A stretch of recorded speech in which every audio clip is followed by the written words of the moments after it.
The book of Joshua.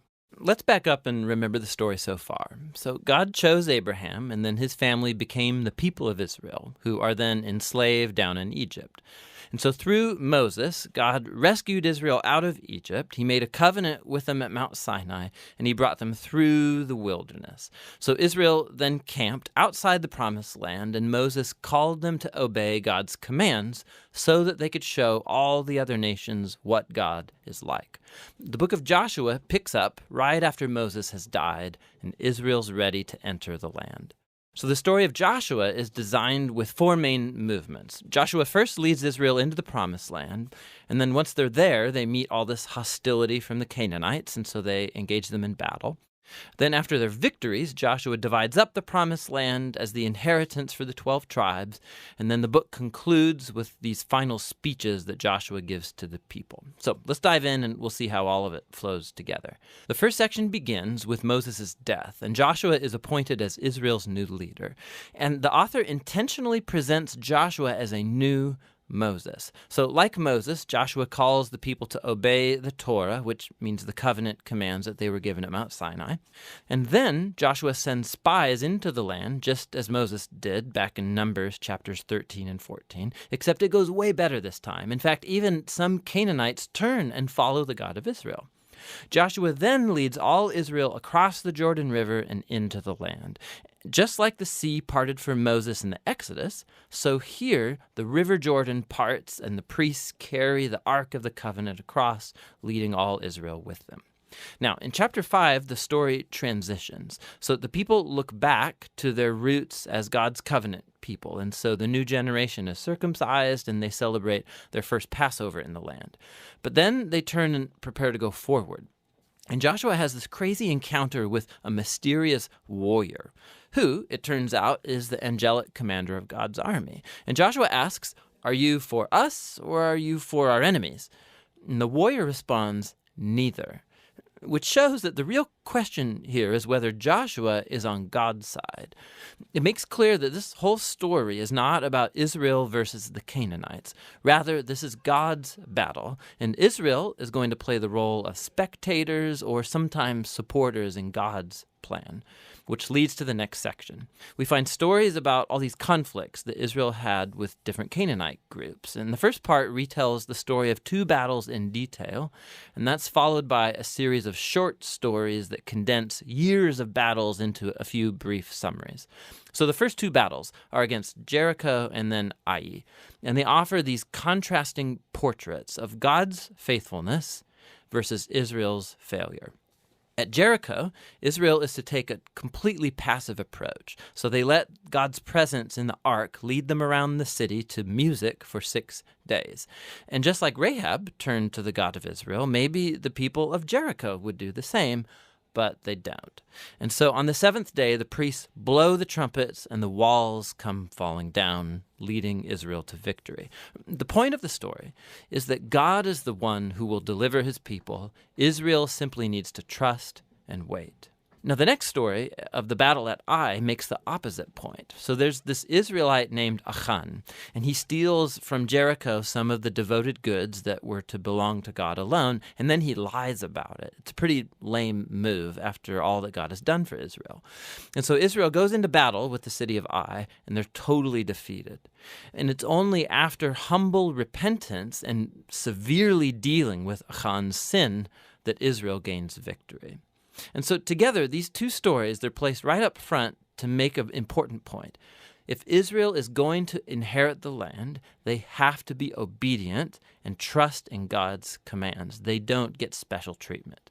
Now, the second part of this section begins with the Gibeonites, a Canaanite people group, and they do just what Rahab did as they turn to follow the God of Israel and they make peace with Israel.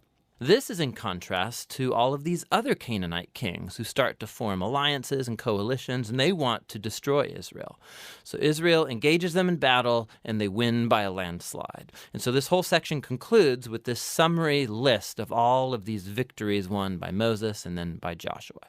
Now, let's stop for a second, because odds are that these stories and the violence in them, they're going to bother you. And if you're a follower of Jesus, you're bound to wonder, like, didn't Jesus say to love your enemies? Why is God declaring war here?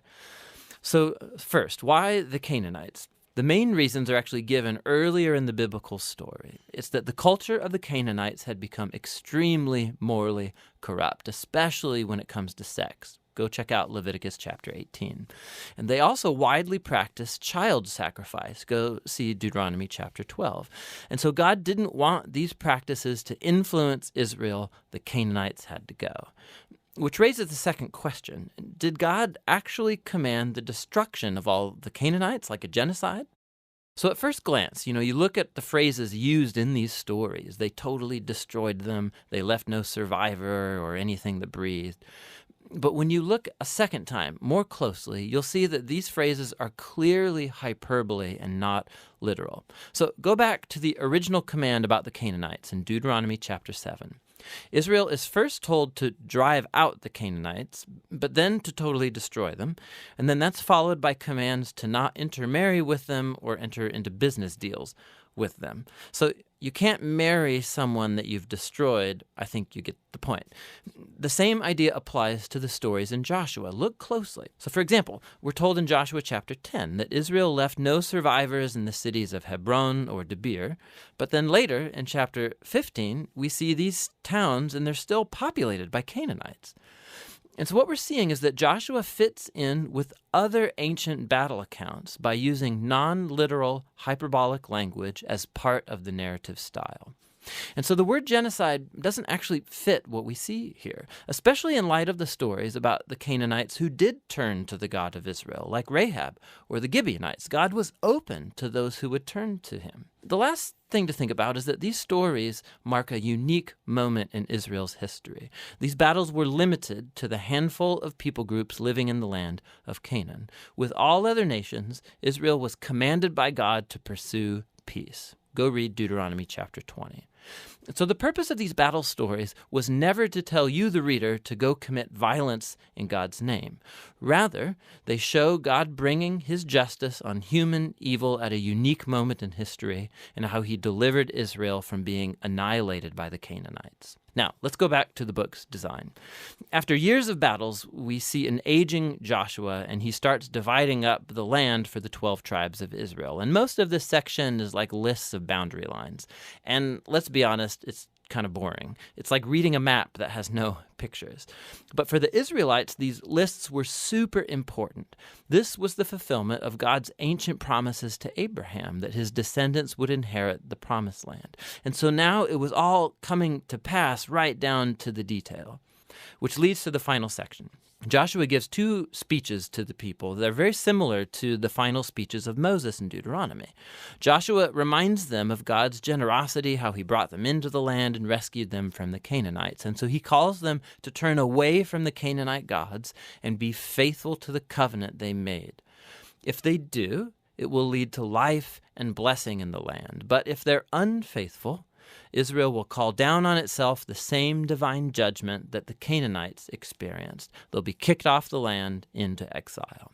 And so Joshua leaves Israel with a choice. What is Israel going to do? That's the big question that looms as the story ends, and that's the book of Joshua.